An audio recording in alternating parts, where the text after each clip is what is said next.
Alright folks, Jeremy Hazel here from 7 Season Studios, and if you like this clip, this comes from our Affinity Photo, the complete guide to compositing in Affinity Photo, and there's a special link down below for our social media family.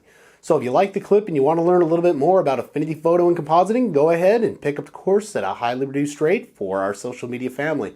Alright, enough of me talking, let's go ahead and get to the learning.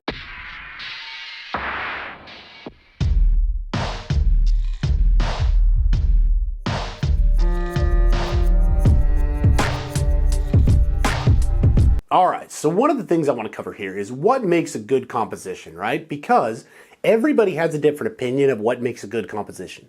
And the short answer is, there really isn't one. Some people will say if you're adding items in and nobody can tell what you added, that's an awesome composition.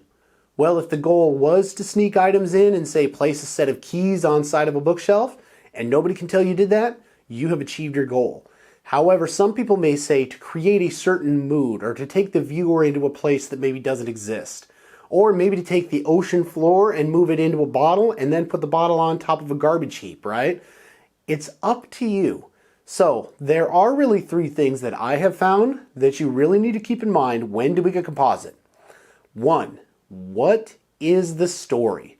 All composites should tell a story. Now, that story can be a mood.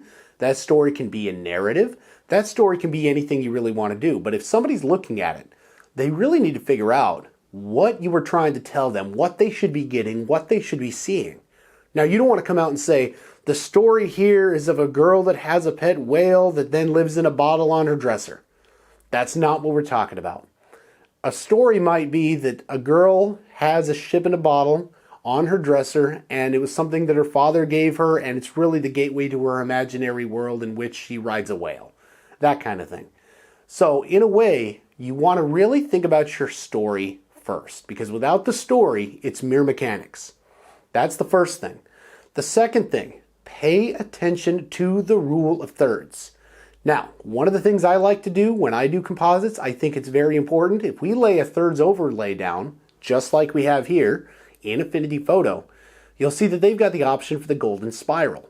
The golden spiral, I feel, is a better way to draw the viewer's eye through my composition. So you'll see me use that a lot in my compositions. Even in the rows that grew from concrete, you'll see where I position the rows inside of the third, and I'm taking my viewer's eye on the spiral journey there through that actual alley. So, number one, make sure your story is straight. Number two, make sure that your rule of thirds is maintained.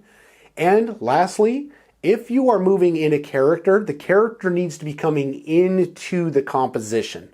Nothing's worse than feeling that you missed the main feature of the show and that the character's walking out. Now, you might be doing a composition where what that character leaves behind is the story. At that point, the character is no longer the focal point. It's the thing he left behind. So if you're telling a composition about things discarded and left behind, then that thing becomes the focus, not the set of feet walking away. So those are the three things in a composition that I have found. I hope that you find them useful, and let's go ahead and get into some more tech.